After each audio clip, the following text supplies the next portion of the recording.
우리의 허물 때문이요 그가 상함은 우리의 죄악 때문이라.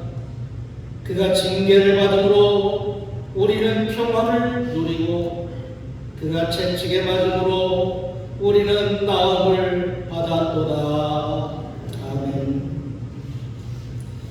다같이 일어나셔서 예배 찬송 33장 찬송하시겠습니다. 예배 찬송 33장입니다.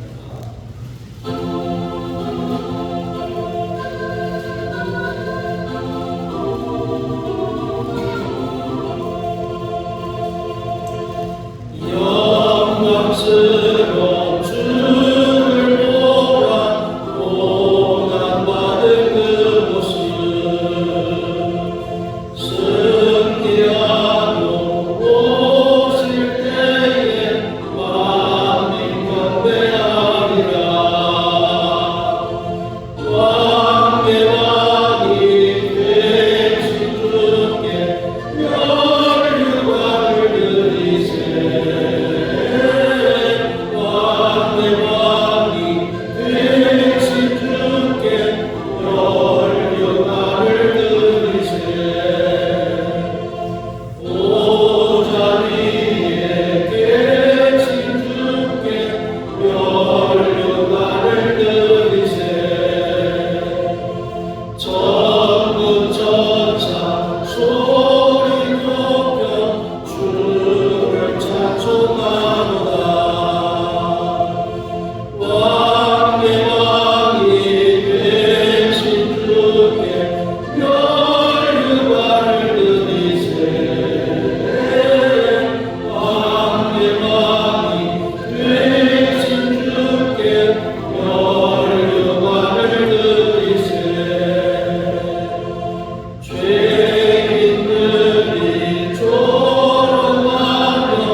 교동문 129번 종려주일 교동문을 교도하시겠습니다. 교동문 129번입니다. 시온에 따라 크게 기뻐할지어다. 보라, 내 왕이 내게 임하시나니 그는 공의로우시며 구원을 베푸시며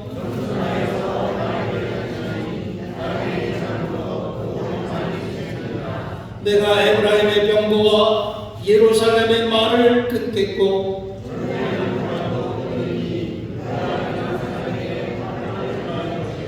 그의 통치는 바다에서 바다까지 이르고 앞에서 가고 뒤에서 따르는 무리가 소리 높여 이르되 주의 이름으로 오시는 이여 가장 높은 곳에서 호산나 하노라. 아멘. 신앙 고백하시겠습니다. 전능하사 천지를 만드신 하나님 아버지를 내가 자가 있사오며 그의 아들 우리 주 예수 그리스도를 믿사오니 이는 성령으로 잉태하사 동정녀 마리아에게 나시고 본디오 빌라도에게 고난을 받으사 십자가에 못 박혀 죽으시고 장사의 사흘 만에 죽은 자 가운데서 다시 살아나시며 하늘에 오르사 전능하신 하나님 우편에 앉아 계시다가 저리로서 산자와 죽은 자를 심판하러 오시리라. 성령을 믿사오며 거룩한 교회와 성도가 서로 교통하는 것과 죄를 사하여 주는 것과 몸이 다스리는 것과 영원히 사는 것을 믿사옵나이다. 아멘. 시영 4장 보시겠습니다.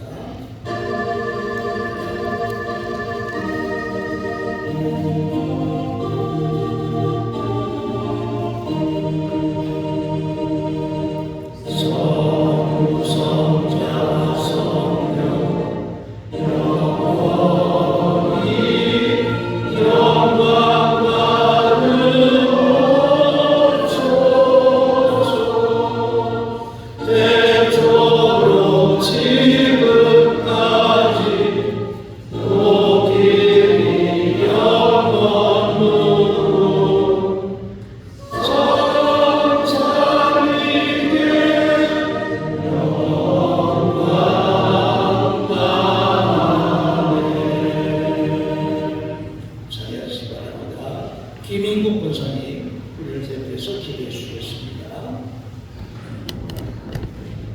기도드리겠습니다.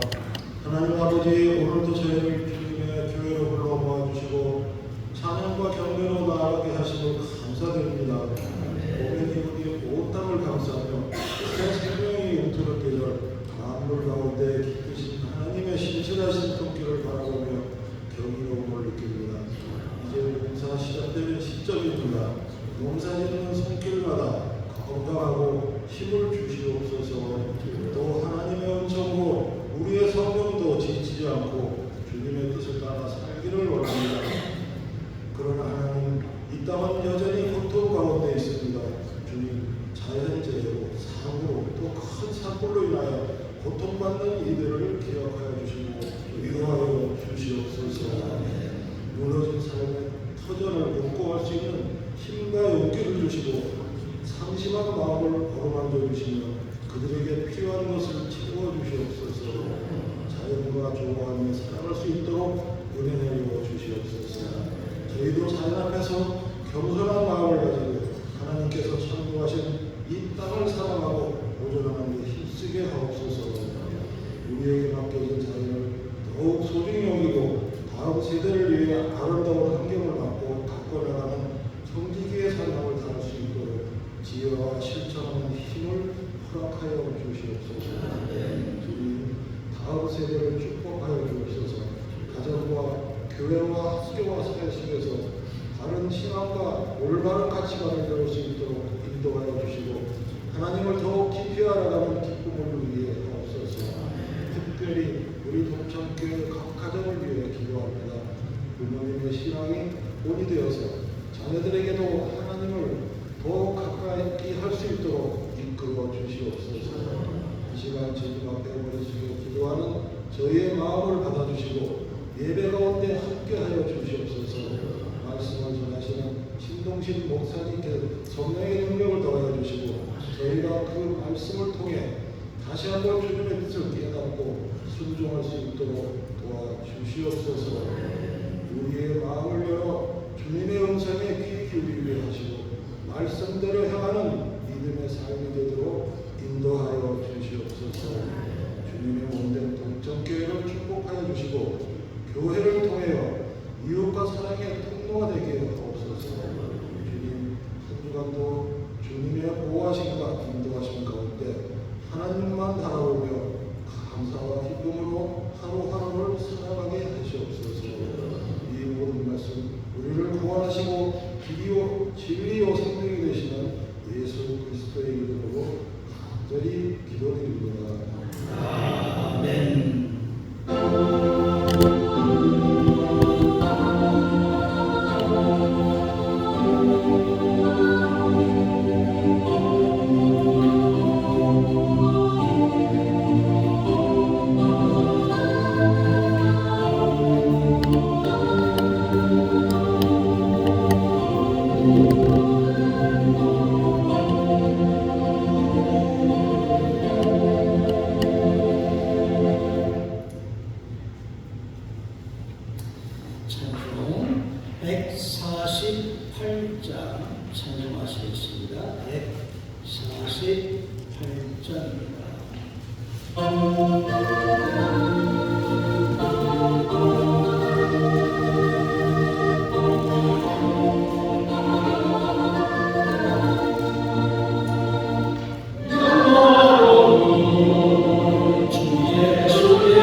하나님 말씀은 갈라디아서 6장입니다. 갈라디아서 6장 신약성경 309쪽 갈라디아서 6장 12절부터 14절까지 말씀 공부합니다. 신약성경 309쪽 갈라디아서 6장 12절부터 14절 말씀.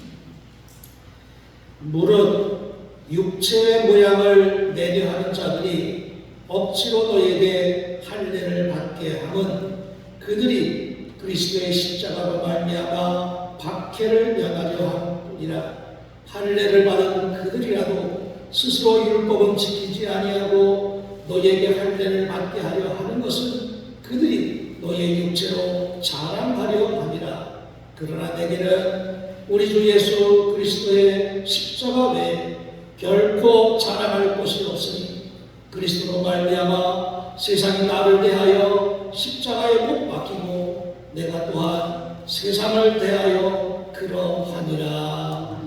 아멘. 오늘 종료주일입니다. 종료주일은 예수님께서 십자가를 지시기 위해서 결단하시면서 예루살렘으로 올라가신 그 날을 기억하는 주일, 종려주일이고, 이제 종려주일 이 주간 한 주간이 고난주간 이렇게 이야기합니다. 주님께서 십자가에 달려 돌아가시기까지 한 주간 동안에 그 고난주간 그것을 기리자 하는 의미를 담고 있습니다. 온 주변에 개나리와 진달래가 만발한데 이거 아침에 무슨 눈보라가 이렇게 몰아치는지 이게 세상이 고난주일이 시작되는구나 하는 것을 아는지 활짝 피어난 개나리와 진달래도 혹독한 시련을 또 고난을 견뎌내야 되는구나 하는 세상의 모습을 생각하게 됩니다. 우리는 당연히 주님의 고난을 잊지 말아야 되겠지요. 왜냐하면 십자가 없는 기독교는 존재할 수 없기 때문에 그렇습니다. 기독교의 십자가 때문에 아무것도 남는 게 없죠. 그만큼 주님의 십자가는 바로 나와 직결되는 가장 중요한 신앙의 핵심이라고 말할 수 있습니다. 그래서 우리는 주님의 십자가를 생각할 때마다 감사해야 됩니다. 감격해야 되겠죠. 그리고 하나님께서 당신의 아들을 보내시면서까지 왜 십자가에 그렇게 달려서 고생하시고 죽게끔 하셨는지 그 의미를 우리가 바로 알고 바로 믿어야 우리의 신앙이 흔들리지 않겠죠.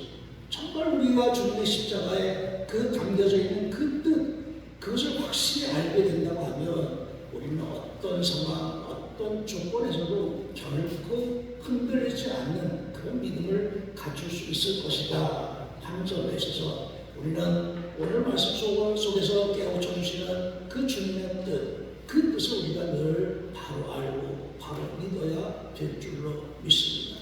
바울이 이 말씀을 쓰게 된 그 배경에는 당시 십자가 외에 다른 것을 주장하고 다른 것을 가르치려고 하는 그런 잘못된 교훈, 잘못된 사상, 잘못된 신앙들이 있었기 때문에 바울이 염려하는 마음 가지고 갈라디아 교인들에게 이렇게 편지를 쓰게 된 겁니다. 그러니까 당시에 갈라디아 지역뿐만 아니라 바울이 복음을 전했던 여러 지역들마다 이런 문제를 가지고 그렇게 고통받고 또 혼란스러워하는 그런 상황들이 많이 있었습니다. 바울이 전했던 복음과는 다른 교훈들이 선행했다라는 이야기입니다. 이 다른 교훈들을 바울이 오늘 말씀 속에서 가르치는 그 증거하는 내용을 보게 되면 십자가 외에 다른 것을 가르치고 있다 하는 것을 이렇게 설명하고 있습니다. 그것이 무엇인가? 바로 우리가 이제는 예수님께서 십자가에 달려 돌아가시고 부활하신 이후에는 과거의 그 율법과 할례 그런 것들은 이미 다 맞춰지게 되고 예수님을 통해서만 구원을 얻게 되는 새로운 길이 열렸는데 아직까지도 그 과거의 것을 따라가려고 하고 과거의 것을 추종하려고 하는 그런 잘못된 교훈을 가르치는 그런 사람들이 있었다는 이야기. 그러다 보니까 바울이 사실 복음을 전할 때마다 많은 핍박, 어려움을 당하기도 했습니다. 기존의 것을 고집하고 기존의 것을 주장하려고 했던 그 수많은 세력들, 그들 때문에 예수님도 물론 그러셨지만 바울도 핍박받고 고통받았던 것, 그것을 우리가 잘 알 수가 있습니다. 그럼에도 불구하고 바울은 기독교 신앙의 진리를 전파하기 위해서 모든 것을 다 내려놓고 목숨을 각오하고 목숨을 내걸고 복음을 증거하는데 자신의 모든 삶을 바쳤던 것입니다. 그가 전한 복음은 처음부터 심한 반대에 부딪히기도 하고 도전에 닥치기도 하고 핍박받기도 했고 왜 그렇게 배척을 받아야만 했을까? 바울이 전하는 복음이 진리였기 때문에 그렇습니다. 어두움은 빛을 싫어하게 되어 있습니다. 또 거짓은 진리를 미워하게 되어 있습니다.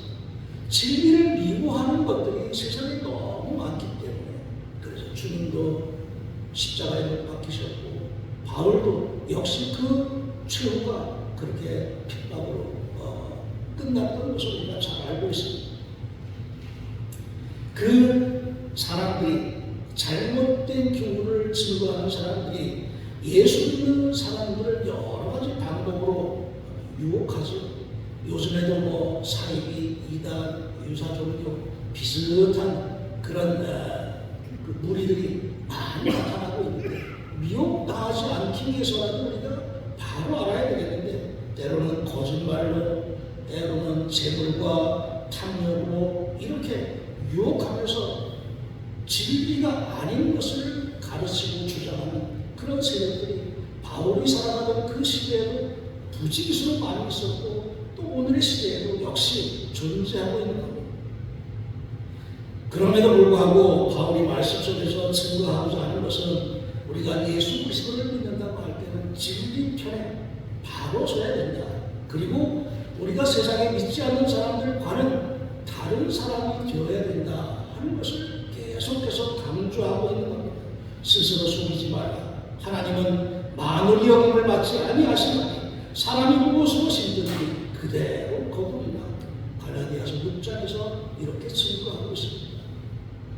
이것은 우리가 세상 사람들과 달리 살아가야 될 가장 중요한 원리를 가르쳐주고 있는 말씀입니다. 세상 사람은 자기 육체를 위해서 살아가지만 우리는 하나님을 두려워하면서 성령을 위해서 살아가는 존재다라고 하는 것을 의미합니다. 자기 육체를 위해서 심는 자는 육체로부터 썩어질 것을 거두고 성령을 위해서 심는 자는 성령으로부터 영생을 거둔다 하는 이 말씀. 우리는 당연히 육체가 아닌 하나님의 것, 성령을 위한 그런 삶을 살아야 된다 하는 것. 그래서 우리들도 확실하게 바로 알아야 된다는 이야기입니다. 그런데 문제는 성령을 위해서 심는 것, 그게 그러면 어떻게 해야 성령을 위해서 심는 삶이 될까 하는 것, 그 또한 우리가 바로 알아야 되겠죠. 당시 초대교회에서는 거짓 교사들은 그렇게 하기 위해서 할례를 받아야 된다라고 그렇게 주장을 했습니다. 할례를 받아야 된다. 그것은 믿음만 가지고는 부족하니까 예수를 믿는 일에 더해서 유대교의 법을 따라서 그렇게 다 그것을 따르고 그대로 행해야 된다 하는 것을 가르치고 주장한 것입니다. 사실 사람들은 우리가 다 죄인이다 하는 것은 인정을 합니다. 그러나 이 죄인데 우리가 예수를 믿기만 하면 그러면 이게 다 해결되느냐 하는 문제에 대해서는 확신을 갖지 못합니다. 이렇게 확신을 갖지 못하니까 어떻게 하는가? 내가 뭔가 좀 해봐야지. 내가 뭔가 좀 해가지고 내 문제를 좀 하나님 앞에 인정받아야지 라고 하는 생각을 갖게 됩니다. 그러니까 근본적으로 우리가 내가 무언가를 자꾸만 해서 만들어 놓아서 하나님께 내가 좀 그 모든 죄를 해결받고자 하는 그런 생각, 그것이 있었다 하는 이야기입니다. 그것이 가장 타락한 모습으로 나타나는 것이 중세 기독교였죠. 그 당시에는 자기의 죄를 좀 어떻게 해결하기 위해서 면벌부라고 하는 것을 돈 주고 샀습니다. 우리가 흔히 면제부라고 하는데 면벌부가 맞습니다. 벌을 면해주는 증서. 이 돈 주고 다 그걸 사면 내 죄 문제는 해결된다. 왜 그런 생각을 했을까? 하나님께서 그냥 용서해 주신다고 하니까 믿지를 못하고 내가 뭔가 좀 해야지 라고 하는 교만 때문에 면벌부를 사게 됩니다. 심지어는 죽은 사람 것까지 죽은 사람도 이 면벌부를 사면 벌이 없어진다. 죽은 사람 것까지 팔아먹었던 그 중세교회. 이게 얼마나 교만하고 못된 행위인가 하는 것을 우리 과거의 역사 속에서 바라보게 되는 겁니다. 이것이 오늘날까지도 남아있어서 그런 모습 가지고 예수를 믿으려고 하는 그런 잘못된 생각들이 존재한다라고 하는 이야기입니다. 내가 무엇인가 해서 하나님께서 기뻐하시고 내가 구원받을 수 있다라고 하는 그 생각 자체가 얼마나 교만한 일인가. 우리는 값없이 주시는 하나님의 은혜, 그것을 확실하게 믿을 수 있어야 됩니다. 값없이 주신다는데 뭔가를 자꾸 만들어서 만들어서 내놓으려고 하는 것, 그 역시 인간의 균형이라고 할 수 있습니다.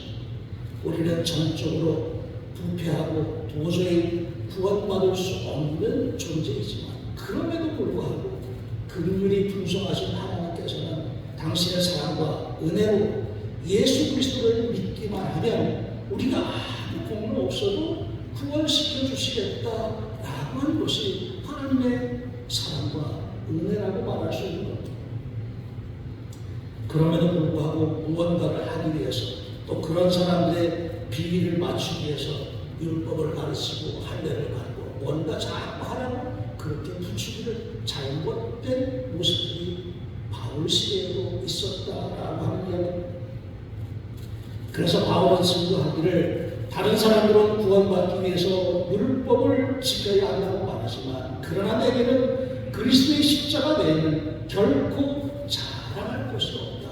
오직 십자가만이 구원의 방법이다 하는 것을 확실하게 알려주고 있는 것입니다. 기독교의 진리는 예수 그리스도께서 십자가에 달려 죽으셨다. 그게 바로 기독교의 진리고 핵심입니다. 바울이 전하고자 했던 것, 평생을 그가 목숨 걸고 전하고자 했던 것, 바로 예수님께서 십자가에 달려 죽으셨다라고 하는 그 사실입니다. 그런데 십자가, 이게 정말 그 자랑할 만한 것인가? 당시의 십자가는 아주 극형에 처한 형벌 도구였죠. 얼마나 끔찍한 형벌 도구인지 로마인들은 아무리 잘못을 저질러도 십자가형에 처해서는 안 된다라고 하는 그런 규정까지 있을 정도였습니다. 이 십자가의 형벌이 얼마나 고통스러웠나 하는 걸 짐작할 수가 있습니다. 뭐 우리가 당해보지 않았어도 정말 고통의 극치를 생각할 수가 있습니다. 그런 면에 있어서 만약에 2000년대의 십자가를 자랑한다, 그러면 아마 미친 사람은 쉬울 것 같겠지. 그게 뭔데? 그 극심한 고통의 형벌에 또 그걸 어떻게 자랑할 수가 있어? 라고 말할 수밖에 없어요. 그래서 이 십자가의 진리가 우리가 일반적인 그 생각 가지고는 도저히 이해하기 어려운 진리라고 말할 수도 있을 겁니다. 믿음이 없으면 결코 이해할 수 없는 그 십자가, 믿음을 가진 사람, 믿음을 받아들이고 그것을 확실하게 믿을 수 있는 사람만이 그래서 십자가를 받아들일 수가 있게 되는 겁니다. 예수님께서는 이제 종료주일에 예루살렘 성으로 올라가셔서 제자들에게 그렇게 말씀하셨습니다. 내가 이제 십자가를 지기 위해서 예루살렘으로 올라가겠구나. 그때 말리던 사람이 있었죠. 예수님의 수제자 베드로. 주님 그렇게 하시면 안 됩니다. 내가 주님만 믿고 따랐는데 그러면 내가 주님이 예루살렘 성에 올라가시면 한 자리 할 줄로 생각했는데 주님이 돌아가신다는 이게 말이 됩니까? 베드로가 간곡하게 말려합니다. 예수님께서 베드로를 책망하셨죠. 사탄아, 내 뒤로 물러가라. 예수님께서 마땅히 져야 될 그 십자가 없이는 아무런 구원이 이루어질 수 없기 때문에 당연히 예수님께서는 그것을 감당하시고자 했는데 그것을 막으려고 했던 베드로마저도 예수님의 책망을 받게 되었다 하는 것은 그만큼 중요하다는 얘기죠. 십자가 없이는 아무것도 안 된다 하는 것. 그것을 예수님께서도 확실하게 인식을 시켜준 것입니다. 사도 바울은 그것을 확실하게 깨달았던 사람입니다. 그랬기 때문에 십자가 없는 진리, 그것은 도무지 존재할 수도 없고 십자가만이 모든 인류를 구원할 수 있는 유일한 방법, 그 방법이다 하는 것을 확실하게 깨닫게 된 것입니다. 이 십자가의 속에는 하나님의 성품이 담겨져 있습니다. 하나님의 성품은 우리가 잘 아는 대로 공의의 하나님, 반드시 의롭고 그리고 죄에 대해서는 단호하게 그 죄를 책망하시고 벌하시는 하나님, 그게 바로 공의의 하나님이십니다. 공의의 하나님이시기 때문에 죄의 문제는 반드시 해결을 해야만 되는데 우리 인간이 해결을 못하니까 하나님께서 예수 그리스도를 이 땅에 보내신 거죠. 예수는 혼자 다 뒤집었어요. 이것이 없으면 도무지 해결할 수가 없다. 그래서 십자가를 지시게 만드신 것. 공의의 하나님이시기 때문에 그렇구나. 공의의 하나님의 모습이 십자가의 안에 담겨져 있는 겁니다. 그럼 그것은 끝일까? 아니죠. 하나님께서는 또한 사랑의 하나님이시기 때문에 예수님을 우리 대신해서 십자가를 지시게끔 하셨던 그 사랑의 표현, 이것을 생각해 보게 되면 십자가 속에는 공의로우신 하나님, 사랑의 하나님, 이 모습을 다 표현하고 있는 것이구나. 하나님께서 이런 분이시구나 하는 것을 확실하게 알려주는 것, 그게 또한 십자가라고 말할 수 있는 것. 하나님은 거룩하시기 때문에 악을 그냥 두고 보실 수는 없습니다. 죄인은 꼭 형벌을 받아야 되죠. 죄의 삭은 사망이라고 분명하게 증거하고 있습니다. 그것이 하나님께서 정하신 법이기 때문에 그렇습니다. 그 죄의 삭은 사망, 죄의 문제를 해결할 수 있는 유일한 길, 그것이 바로 십자가였고, 그 십자가로 인해서 우리가 죄의 사함을 받고 구원받게 되었다 하니까 이 얼마나 놀라운 큰 은혜인가 하는 것, 그것을 우리가 반드시 깨달아야 된다는 이야기. 사도 바울이 고린도전서에서 증거합니다. 유대인은 표적을 구하고 헬라인은 지혜를 찾으나 우리는 십자가에 못 박힌 그리스도를 전하니 유대인에게는 거리끼는 것이고 이방인에게는 미련한 것이지만 오직 부르심을 입은 자들에게는 그것이 하나님의 능력이고 하나님의 지혜다 라고 하는 것을 확실하게 증거하고 있는 겁니다. 그러니까 우리가 이 주님을 믿는다고 할 때 이제까지 자기가 옳다고 믿어왔던 것, 자기가 바라고 추구하던 모든 것들, 그것을 배설물처럼 여기면서 고난의 십자가를 지고 주님의 뒤를 따르려고 할 때 바로 우리는 그 십자가를 감당할 수 있게 된다는 이야기. 그런 면에 있어서 십자가의 교훈은 그렇게 인기 있는 것은 아닙니다. 왜냐? 십자가로 인해서 핍박받는 것 원하는 사람 아무도 없지 않습니까? 누가 그 고난, 그 고통 감수하려고 하겠어요? 모두가 다 예수 믿고 그래서 잘 돼서 세상에서 편히 살고 사람들에게 칭찬받고 그러다 천국 가기를 원하죠. 누가 십자가의 고통, 그것을 감수하려고 하겠습니까? 그러나 예수를 믿는다고 하는 것은 도덕적으로 훌륭한 사람이 되겠다, 그것으로 그치는 것이 아닙니다. 그 정도가 아니라 우리가 죽을 목숨이 없는데 예수님 때문에 영원히 죽지 않는 천국의 생명을 얻었기 때문에 감사해서 살아갑니다. 그것이 바로 십자가로 인해 살아가는 모습이라고 할 수 있습니다.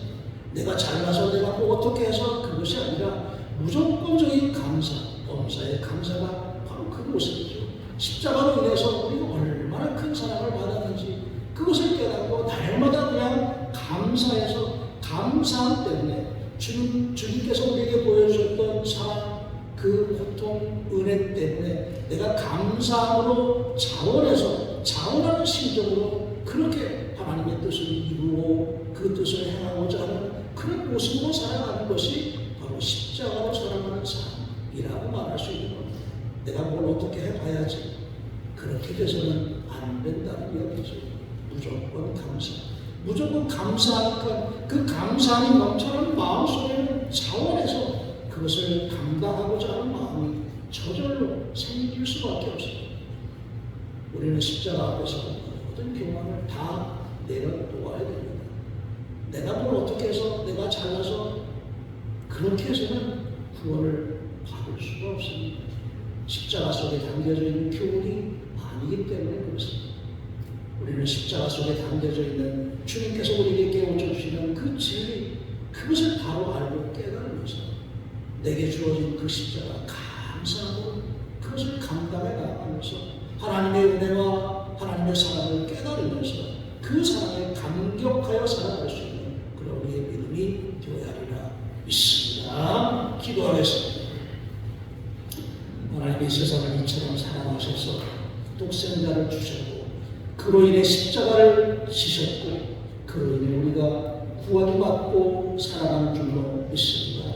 날마다 저희를 향하신 주님의 십자가, 하나님의 은혜와 사랑 잊지 않고 살아가게 하시는 것 감격한 마음으로, 감사한 마음으로 기꺼이 하나님의 뜻에 동참할 수 있는 우리의 믿음의 삶이 될 수 있도록 인도하여 주시옵소서. 예수님의 이름으로 기도하였습니다. 아멘. 찬송 317장 찬송하시면서 읽어보시겠습니다. 317장입니다.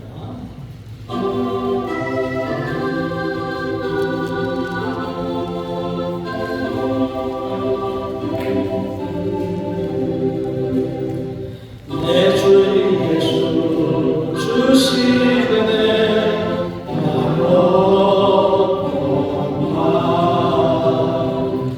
주 앞에 이처럼 받으리니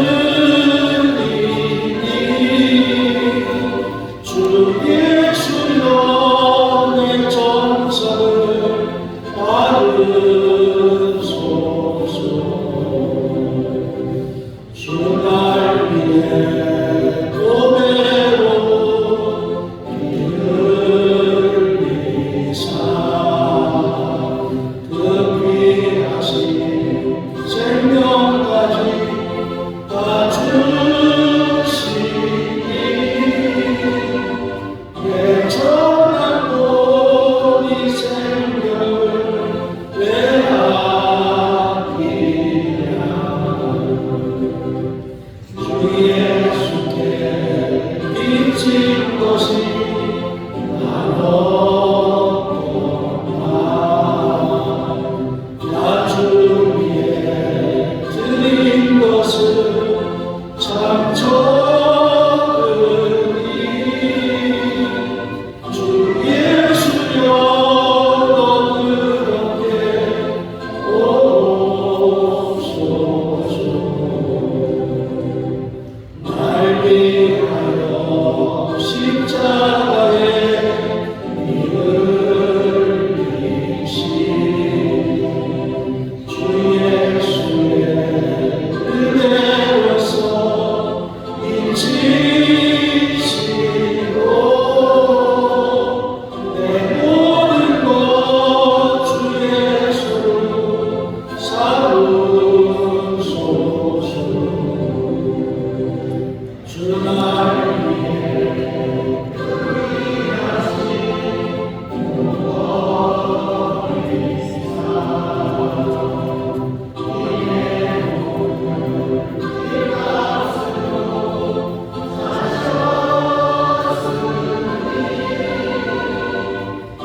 생명도 주 예수께 바칩니다. 기도하겠습니다.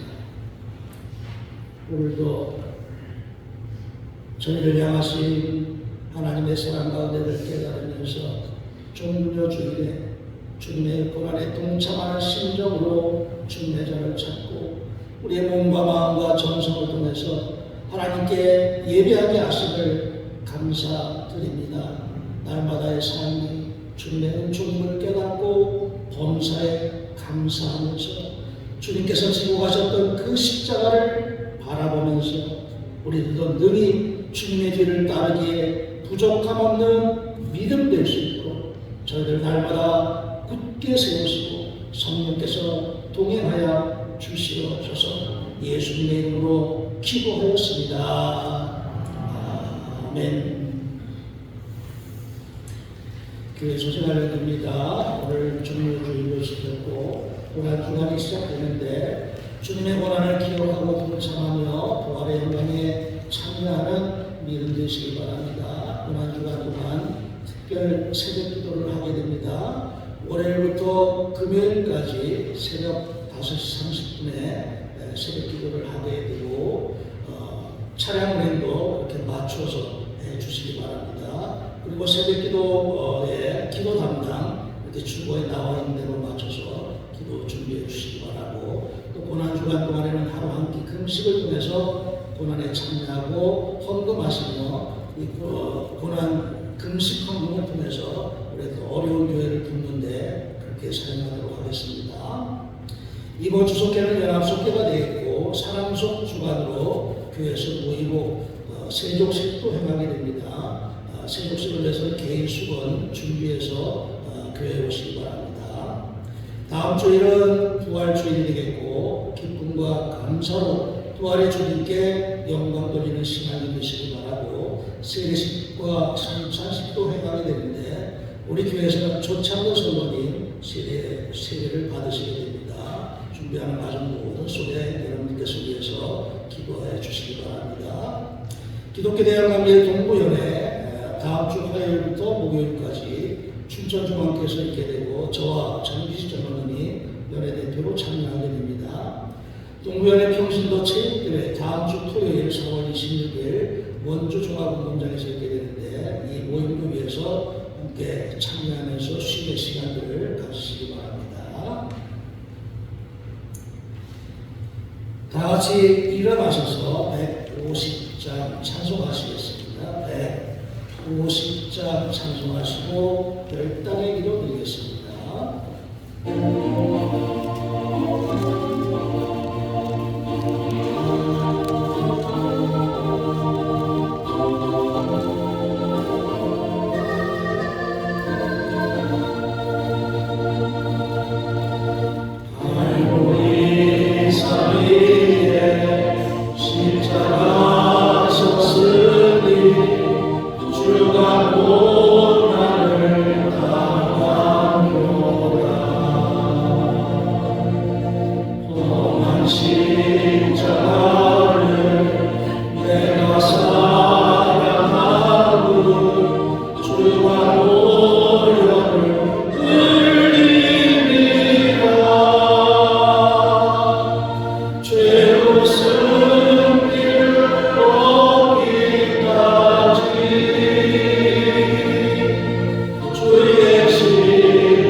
저희를 사랑하신 주님께 겸손과 감사로 경배 찬양 드립니다.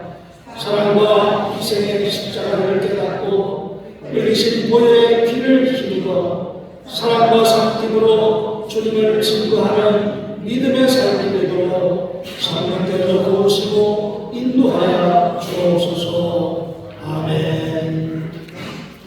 지금은 성부와 성자와 성령님의 날마다 저희들을 돌보시고 감찰해 주시는 은혜와 사랑의 역사가 주님의 고난의 십자가를 기억하며 그 십자가의 뒤를 따르고자 기도하고 결단하는 사랑하는 모든 성도들 위해 지금부터 영원토록